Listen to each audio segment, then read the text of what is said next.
Hello, everyone, and welcome to Read Along with Grandma Sherry. I hope you are doing well today. The story we will be reading is called As Cool as It Gets. It is written by Jory John, and it is illustrated by Pete Oswald. Watch out! Here come the holidays. Bells are ringing, jingles are jingling, tinsel is tingling? Whatever, it doesn't matter. The truth is, I don't usually feel very festive, jolly, or merry this time of year. I may be a cool bean, but I don't always have the coolest holiday season. Oh, no. Here's why. Every year, there's a big old fancy old holiday party. All the beans in town are there to celebrate and whoop it up. And every single year, we have a gift exchange. To enter, you select a bean's name out of a hat.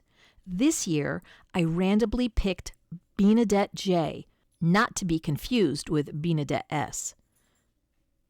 Beanadette J is one of the coolest of the cool beans, and I knew she would be expecting one of the coolest of the cool gifts. It's kind of a big deal. There's a lot of pressure to be a great gift giver during the holidays.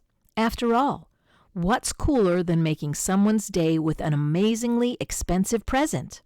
Am I right? Of course, I couldn't buy her something extravagant like that. I had no bean bucks to my name. So I tried finding a gift for Beanadette. I went on a treasure hunt across town. Alas, all I found was an acorn, a button, a rock, an apple core, a broken leaf, and a single solitary shoe. Sigh, a bean like Beanadette wouldn't want any of that stuff. I considered not going to the party at all. I could hide in my house with the lights out in case anybody came looking for me. Things would be easier that way. But then, just as I was starting to panic, I spied some pens and paints and paper in a dusty, forgotten cabinet. I hummed. Suddenly, I had a cool idea. It had been a while since I'd done anything creative, but I decided to give it a whirl. I drew a line, then another, then another. It started out as a simple landscape. Then I added a couple tigers, a lightning bolt, a sporty car, an electric guitar, and a double rainbow. I topped it off with a sketch of Beanadette herself, looking oh so very cool. After an hour or two, I admired my illustration. It had humor. It had heart. It had a lightning bolt. Was it the best thing I had ever made? Perhaps. I put the drawing in a folder and headed to the party before I could talk myself out of it. It felt like a long walk. By the time I arrived at the house, I'd started having second thoughts. This was before I saw the gifts stacked in the corner, stretching all the way to the ceiling. And then I remembered my silly little folder containing a silly little drawing. Oh, no. I sheepishly placed my gift on the stack, not making eye contact with anybody. Finally, a bean named Charlene dinged a glass.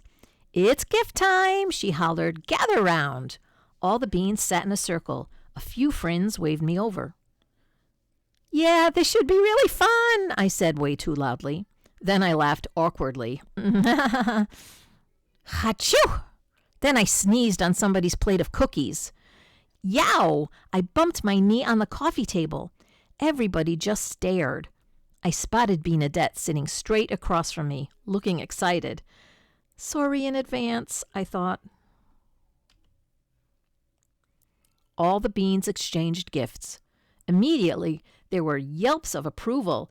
It was a cavalcade of shiny, expensive stuff like electronics, whoa, clothes, whee, jewelry, wowzers, you name it. Finally, it was my turn. Oh, the dread. But there was no way out. Let's get this over with, I thought. Beanadette took the folder and shook it, listening for a rattle. She smelled it in case it was sweet. Finally, she opened it and gently removed my artwork, holding it in both hands. She stared at it for a full minute. There was only silence. I knew it, I thought. The worst gift of the party. Time to disappear forever. I started planning my escape. Just as I was about to sprint to the door and never look back and start a new life somewhere, Beanadette finally spoke up. "Wait! You drew this for me?" she asked. Yes," I said, feeling a bit queasy. "Goodness, this is the absolute coolest present I've ever received," she said. "It is?" I asked. "It's totally and completely wonderful," she said. "This gift is as cool as it gets." Everybody crowded around my drawing. All the beans had nice things to say about it, like wow and neat and cool. What a feeling! I'd created something unique and original. I'd given it away, and it made somebody happy. All in a day. The rest of the party sped by in a blur of holiday music, sweets, and fun games. Some of the other beans asked if I would make drawings for them. Oh, and I received a neat present, too. It was a scarf that a bean named Jean had knitted for me. He'd been really nervous about my reaction, he said. I told Jean how much it meant that he'd taken the time to make me something. And my new scarf kept me cozy when I went outside. It was truly a cool, and also a warm, gift indeed. The walk felt shorter this time. I had pep in my step and a smile on my face. Oh yeah, this has actually turned into a pretty cool holiday season after all. I've realized that a gift is a gift, whether it's bought, found, or created from scratch. I even came up with a new motto. When in doubt, just make something. So that's what I'm going to do from now on. Happy holidays, every bean. I know it's a little late for a holiday story, but I saw this one and thought it would be fun to read. I hope you liked reading it with me. Again, it was called As Cool as It Gets, written by Jory John and illustrated by Pete Oswald. We've had many wonderful books by those two. The Smart Cookie, The Cool Bean, The Couch Potato. I hoped you liked reading this one with me. I hope you had a wonderful holiday, and I hope you have a wonderful rest of your day. Bye-bye.